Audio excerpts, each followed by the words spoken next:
Hello friends, आप देख रहे हैं आपका चैनल शेयर बाजार विद आयुष। और दोस्तों बात करेंगे इस वीडियो में एफकॉन्स इंफ्रास्ट्रक्चर आईपीओ के बारे में। आज दोस्तों फाइनल डे था और अब फाइनल डे कंप्लीट हो चुका है।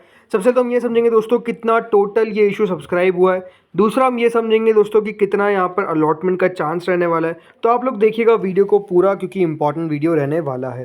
सो फ्रेंड्स, 10 रुपये की फेस वैल्यू के साथ कंपनी अपना आईपीओ लेकर आई थी। करीबन 440 से 463 का प्राइस बैंड था। अगर वो खुशनसीब आप होते हैं जिसको ये आईपीओ मिलता है तो ये बात ध्यान रखिएगा, 463 का आपको एक शेयर मिलेगा। कुल मिलाकर 32 शेयर आपको मिलते हुए नजर आएंगे एक लॉट के अंदर।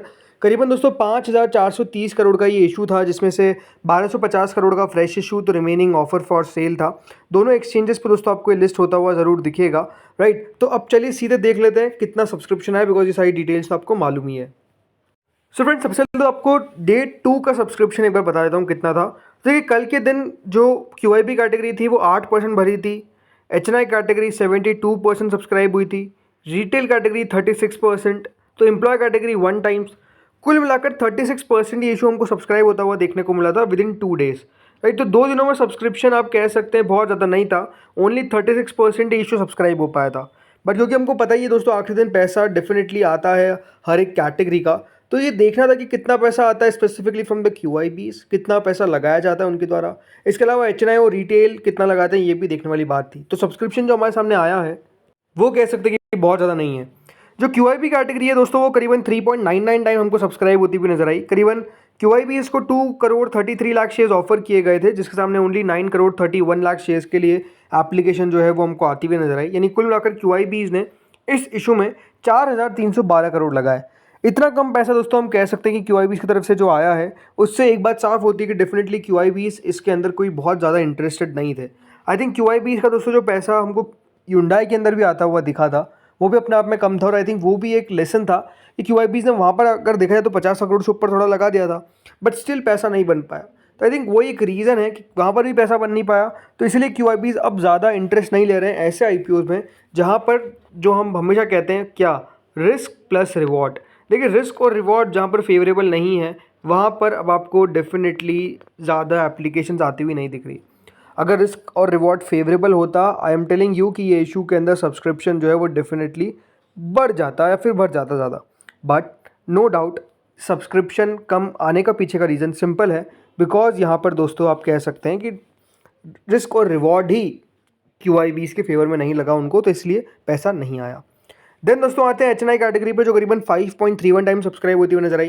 अब आप कह सकते हैं कि देखिए एचएनआई पोर्शन डेफिनेटली आपको सब्सक्राइब होता हुआ नजर आ गया अराउंड जितना पैसा क्यूआईबीज का है। देखिए क्यूआईबीज का पैसा है 4,312 करोड़, एचएनआई का पैसा है 4,308 करोड़। इसका मतलब ये आप समझ सकते हैं कि जो एचएनआई का पैसा है वो आपको क्लोज टू ही देखने को मिल रहा है किनके, क्यूआईबीज के, राइट। सो कुल मिलाकर जो एचएनआई है इसमें जो बिग एचएनआई कैटेगरी है वो 6.63 टाइम सब्सक्राइब होती हुई नजर आई। अब सबसे तो आप समझ लीजिए कि अगर आपने एचएनआई कैटेगरी में आईपीओ लगाया है तो एचएनआई कैटेगरी के अंदर पूरे पूरे चांसेस हैं कि दोस्तों आपको अलॉटमेंट जो है वो बेसिकली मिलेगा। ये बात ध्यान रखिए। तो बिग एचएनआई के क्योंकि 6 गुना सब्सक्राइब हुआ है, राइट, तो 6 को डिवाइड कर दीजिए बाई 5 से तो ऑलमोस्ट 1 के आसपास बनता है। तो ये बिल्कुल आप मान के चलिए कि बिग एचएनआई के अंदर तो अगर आपने लगाया है पैसा तो आपको अलॉटमेंट मिल जाएगा, उधर कोई बहुत बड़ी दिक्कत नहीं आने वाली है। Then small HNI category 2.67 time subscribe हुई। स्मॉल एचएनआई के अंदर भी मेजरली आप मान के चलिए हर 2 में से 1 व्यक्ति का अलॉटमेंट लग जाएगा। काफ़ी सारी एप्लीकेशंस ऐसी है, ये बात ध्यान रखिएगा, जो आपको कैंसिल भी होती हुई दिख सकती है। तो आई थिंक वो सारी चीज़ें हैं जो डेफिनेटली यहाँ पर बनती है, राइट। बिग एचएनआई में अगर आप टोटल देखेंगे तो करीबन 1 करोड़ 16 लाख शेयर्स ऑफर किए गए थे, बट उसके सामने करीबन 7 करोड़ 74 लाख शेयर्स के लिए हमको एप्लीकेशन आता हुआ दिखा। कुल मिलाकर दोस्तों 3,585 करोड़ रुपीज़ जो है वो हमको बिग एचएनआई की तरफ से आता हुआ दिखा, राइट। तो अपने आप कह सकते हैं कि जो बिग एचएनआई कैटेगरी है पैसा लगाया गया मेजरली बिग एचएनआई के द्वारा। स्मॉल एचएनआई कैटेगरी आप देखिए 2.67 टाइम सब्सक्राइब हुई है। करीबन 1 करोड़ 55 लाख शेयर्स के लिए हमको एप्लीकेशन जो है वो आती हुई दिखी। 722 करोड़ रुपए जो है वो स्मॉल एचएनआई ने इस इशू में लगाया। वहीं जो रिटेल पोर्शन है दोस्तों वो 99% हमको सब्सक्राइब होता हुआ दिखा। करीबन 4 करोड़ 8 लाख शेयर दिए गए थे, बट करीबन 4 करोड़ 5 लाख शेयर्स के लिए एप्लीकेशन आया।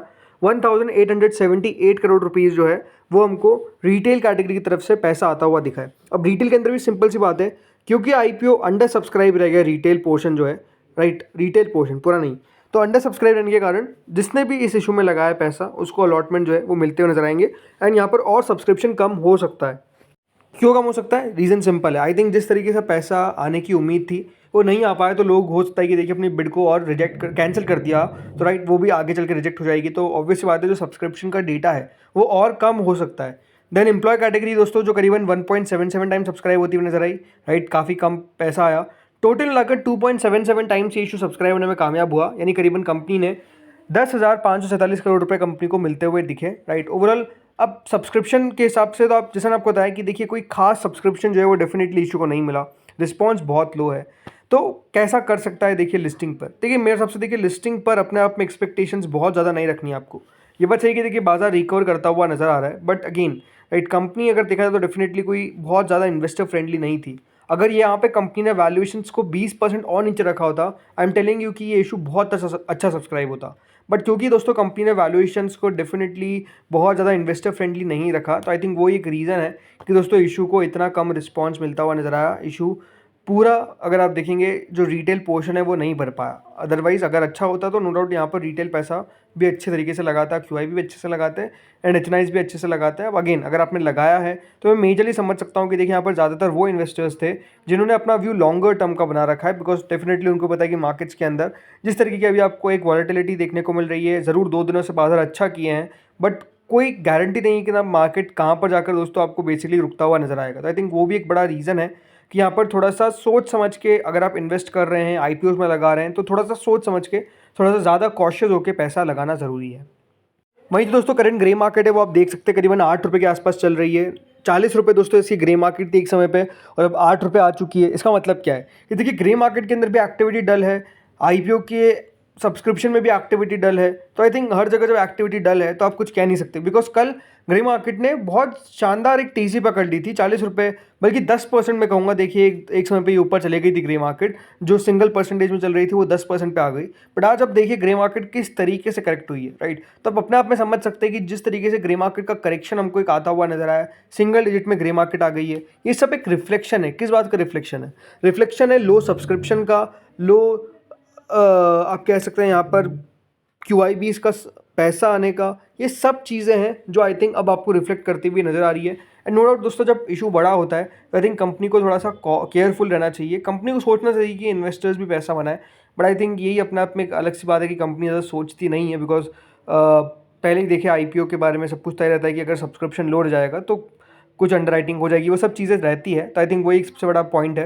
बट लेट्स सी होता क्या है, देखिए आगे चल के शेयर कितना बढ़िया कर पाता है। अलॉटमेंट का दिन कल का है, कल आपको पता चल जाएगा कि दोस्तों आपको अलॉटमेंट मिला है कि नहीं मिला है, एंड देन इसकी आपको लिस्टिंग देखने को मिलेगी। तो फ्रेंड्स इस वीडियो में इतना ही था, होपफुली आपको वीडियो बढ़िया लगा होगा। अगर लगा तो लाइक कर देना, चैनल से पहली बार जुड़ो सब्सक्राइब कर देना। Thank you friends for watching this video.